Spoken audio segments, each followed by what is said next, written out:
आपको अपनी मनोकामनाएं पूर्ण करने का अवसर मिलने जा रहा है।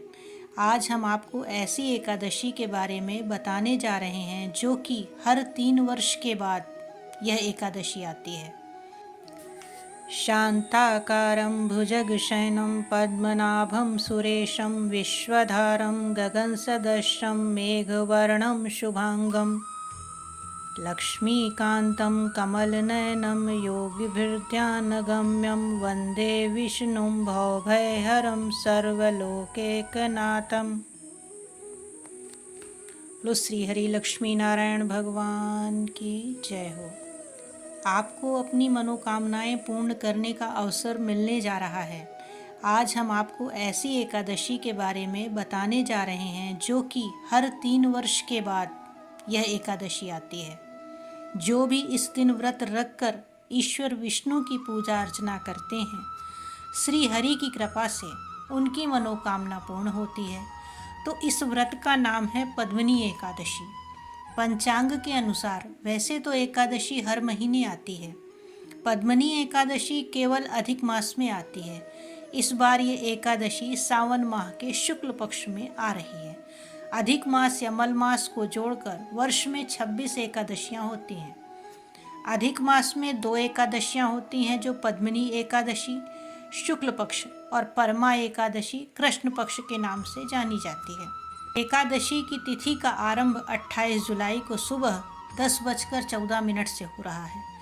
अगले दिन 29 जुलाई शनिवार सुबह 8:19 तक एकादशी रहने वाली है। इसलिए उदया तिथि को मानते हुए एकादशी का व्रत 29 जुलाई को ही रखा जाएगा।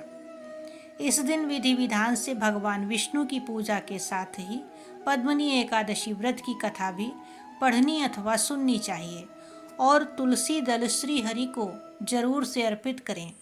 साथ ही इस बात का ध्यान भी रखें कि इस दिन तुलसी जी को जल नहीं चढ़ाना है और ना ही तुलसी की पत्तियां तोड़ना चाहिए। इसे बहुत अशुभ माना जाता है।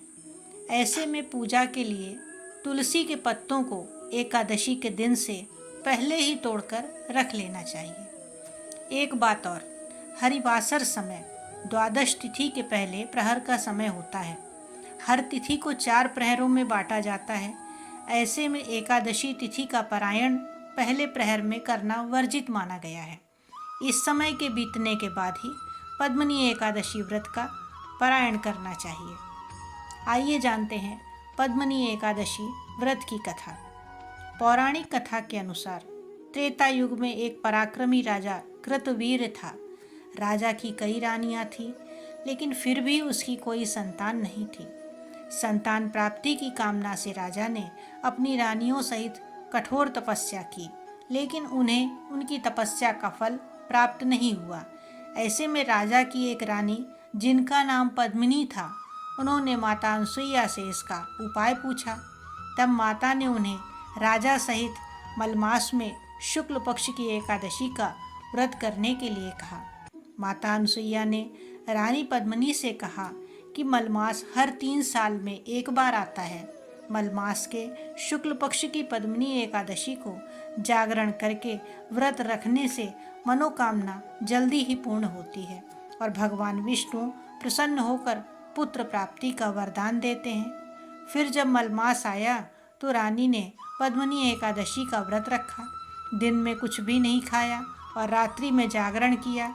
रानी पद्मिनी के इस व्रत से प्रसन्न होकर श्री हरि विष्णु ने रानी को पुत्र प्राप्ति का आशीर्वाद दिया।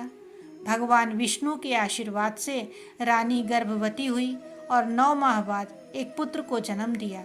वह पुत्र काफ़ी बलवान और पराक्रमी था। तीनों लोकों में उसके पराक्रम का परचम लहरा रहा था। ऐसे में पद्मिनी एकादशी का व्रत करने से संतान की प्राप्ति होती है और व्यक्ति को वैकुंठ प्राप्त होता है। सो हे नारद, जिन मनुष्यों ने मलमास शुक्ल पक्ष एकादशी का व्रत किया है, जो संपूर्ण कथा को पढ़ते या सुनते हैं, वे भी यश के भागी होकर विष्णु लोक को प्राप्त होते हैं। ओम नमो नारायणाय। जय जय श्री हरि।